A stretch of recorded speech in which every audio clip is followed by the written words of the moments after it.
Hello and welcome to the viewers of this video. This is the Orange Fan here, bringing you another entry for the episode Recap and Thoughts category. This video will be dedicated to the B segment of episode 34 of The Loud House, Frog Wild. We begin this segment in Agnes Johnson's classroom, where Agnes informs her class that they're going to be dissecting frogs the next day. And Lincoln is quite excited about this, along with the rest of the class. But when Lincoln gets back home, Lana catches wind of this, and she's not happy about this. She drags Lincoln into her room and has him watch this portable projector. Like, it's a small one you put in front of your eyes, and you turn the lever to watch the little movie in there. And the movie shows how Lana first met and befriended her pet frog, Hops. And suddenly Lincoln is against dissecting the frogs, and he doesn't want he doesn't want anyone else to dissect the frogs, so he and Lana come up with a plan. So the next day, the frog dissecting is supposed to happen after lunch. During lunchtime, Lincoln and Lana sneak into Agnes's classroom, and they take the tank full of frogs out of the room. They pull a trick where what happens is Agnes thinks they're already gone, and they did a ploy where they were still in the room even though Agnes thought they escaped, and because the window ended up being open, so they escaped through the open window. But when they try to just set the frogs out into the wild, they don't do anything, and a lot of potential predators could have made the frogs into their next meal if Lincoln and Lana weren't there. So they just drop them off at the Loud House, having Hops watch over the frogs, and then they return back to school before lunch is over. Now, when Agnes thought the frogs were missing, she was going to tell Principal Huggins, and Principal Huggins actually is going to try and figure this out. And this is the first formal, as in on-screen appearance of Principal Huggins. He's voiced by Stephen Tobolowsky, and he suspects that he thinks that someone in the classroom took the frogs, and so he intends to inspect all of the students in Agnes's classroom. He's going to inspect all their houses after school is over. So when school's over, Lincoln and Lana try to get back to the Loud House, and on their way there, they do see Principal Huggins inspecting one of the houses. Their intent is to just hide the tank in the garage, and while Principal Huggins is there, but Hops didn't keep a good eye on the other frogs because now they're scattered about the house, and Principal Huggins has arrived to inspect the Loud House. So it leads to a scene where Lincoln and Lana keep trying to keep Principal Huggins from seeing the frogs while he goes around inspecting the house. And none of the other sisters besides Lana appear in the segment, but we still get some references to them, like when Principal Huggins tries to inspect Lynn and Lucy's room, Lucy's pet bats make their presence known, and he's a bit terrified. Or he tries to inspect Lori and Lenny's room, but there's a lot of security preventing him from going in there because Lori doesn't like people in her room usually.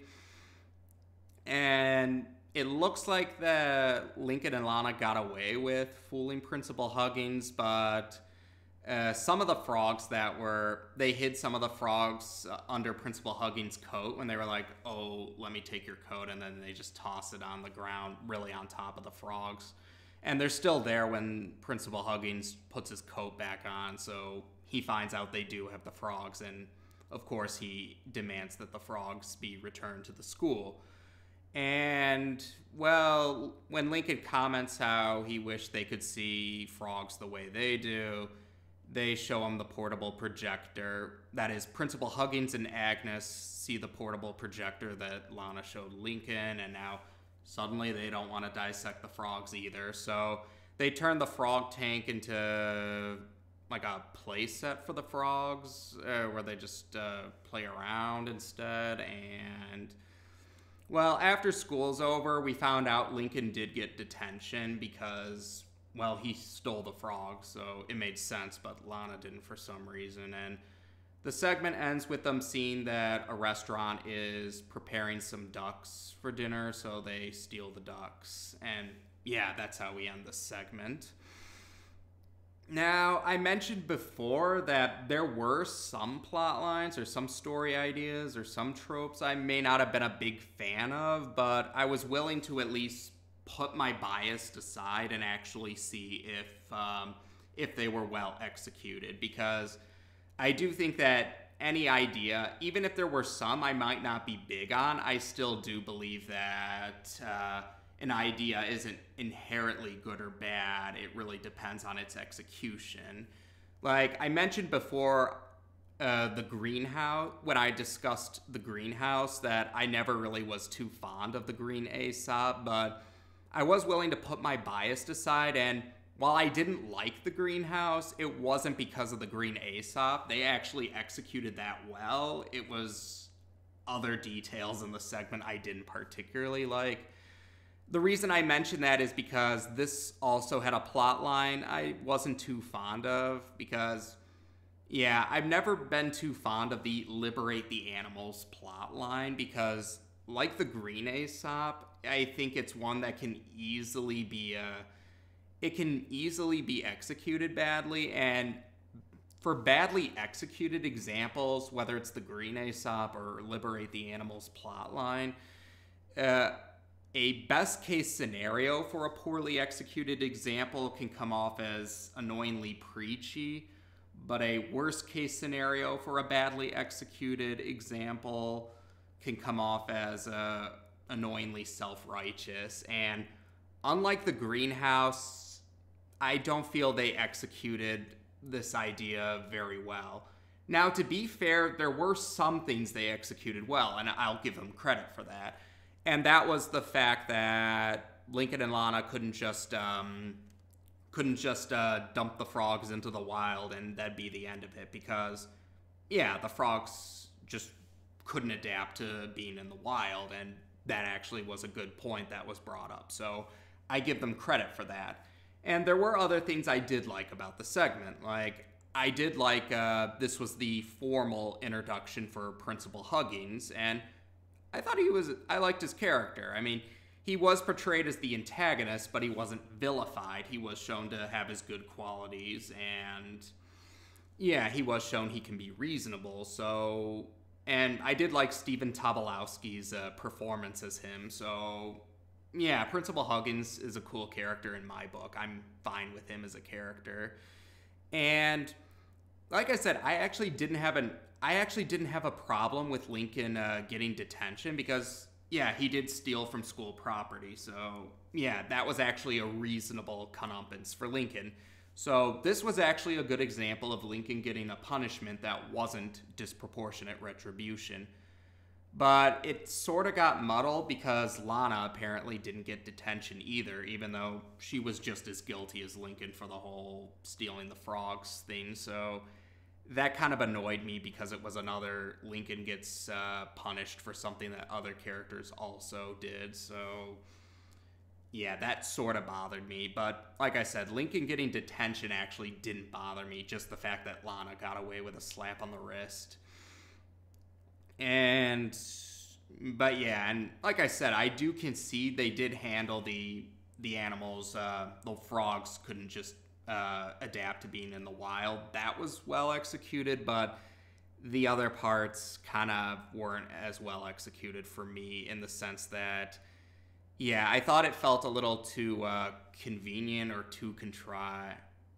Or yeah, convenient. I just thought it was, yeah, I thought Lincoln, Agnes, and Principal Huggins were just too easily convinced to not dissect the frogs. I mean, that kind of that kind of aired on the side of, yeah, one of the reasons why I think a badly executed example of these sort of plot lines, like I said, either at best annoyingly preachy, at worst annoyingly self-righteous when it's badly executed. It aired on that side for me with how those three characters were so easily convinced not to dissect the frogs. And well, for another good thing, I did like how we sort of got to feel the other sisters' presence, even if they weren't actually in the segment, like with how Lynn and Lucy's room were being inspected, or Lori and Lenny's room. That was a nice touch. So I guess to summarize, yeah, compared to its sibling segment, no such luck. I do prefer it, but at the same time, that's not really saying a whole lot, because while it did have some good parts about it, I overall did not like this segment. It kind of just, yeah, it was not one of my favorite segments, but I do concede it had less issues compared to its sibling segment, so it was easier to sit through, but still not one I would like to rewatch too often, if ever at all again. So there you go. As of this video, we've discussed both segments of episode 34 on this channel. Take care, and until next time.